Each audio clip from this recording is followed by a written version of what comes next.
All right, yeah. So here go part 1.2 of my story from yesterday on celebrating my walkout on faith anniversary, September 11th, September 12th, and September 13th is the journey. 11 years ago, I had left Chicago by myself, drove 17 hours by myself. Actually, it was more than 17 hours, but I drove across country to the bottom of the map, Florida, by myself with nothing but my shoes, clothes, and my car that was barely working at the time. So I'm about to get into it. So it was the year 2012. I had just got recently laid off my job working for Microsoft, and I was a regional manager. I was making 35K. I worked from home. That's something I prayed about. I had just graduated from college. I had that job for maybe like a year and a half, and everything was going good until they laid us off on a conference call with no remorse, reading off a piece of paper, and it was like, y'all gotta go. So that's when my journey of being an entrepreneur had trickle down for me. I always been an entrepreneur, but I never considered it. I was just like hustling, like selling candy in school. I had a candy store at my house. I was known for the snowball girl. Like I used to do everything. So I was about my coin. But I became really serious about entrepreneurship. I joined a MLM company that was in the travel arena, and they taught me so much about business that I didn't learn from college. Fast forward, it's 2013, and I was just like, you know what, my unemployment is about to run out. I need to find me something. I was applying for jobs in different states, Texas, and everywhere else, and they was telling me I was overqualified.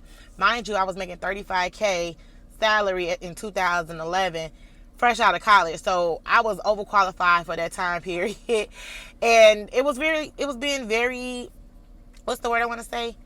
It was very stressful.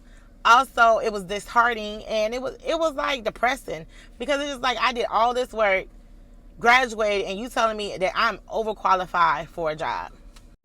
All right, so it's February 2013. It's snowing outside, and I'm just praying to God, like, God, you gotta give me something, because it's getting rough out here. Like, I want to work, I want to put my degree to use. God, show me a sign. And I was laying at my friend on floor in her studio apartment, the bed over there, and her little two-seater couch there. I was just laying on her floor, about to cry, and I was like, "God, you got to do something, because this is getting rough for me."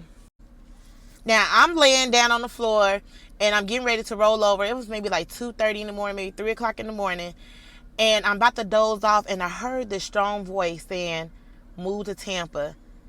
And I hopped up because I thought it was another person in the studio apartment with us. Like, the door was right there. I thought somebody done came into the crib. And the download was so instantly, and I tried to wake my friend up, but she was knocked out. So I was like, you know what? It's 3 o'clock in the morning. I know she got to get up in another 3 hours. I'm going to get ready and, look on my computer. But the internet in her apartment was so shitty. So then I was just like, I'm going to wait till she get up so I can get on her laptop and use her password or whatever. So my girl getting ready for work, I'm telling her the tea that I heard God tell me to move to Florida, and I'm about to move to Florida. So she was like, what? Like, how you gonna find a job? And da da da. I said, I don't know. I heard this voice, and when I heard the voice, I knew I had to act on it.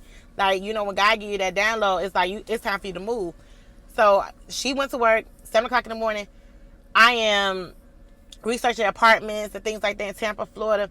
And I found this one apartment that I was like, okay, this is around $600 some dollars. I think this will work until my unemployment runs out in September. Once I got done applying for that apartment, tell me why a sister girl called me like 30 minutes later, said, hey, I just saw your application. When you plan on moving? I said, I don't know, but I'm looking to come down there soon. I was like, I need to leave out of Chicago. I'm looking to come to Tampa. And this one, part 2, gonna come in, because when I got to Tampa just to check out the scene, she really looked out for me. So I'm gonna let y'all know about that in part 2.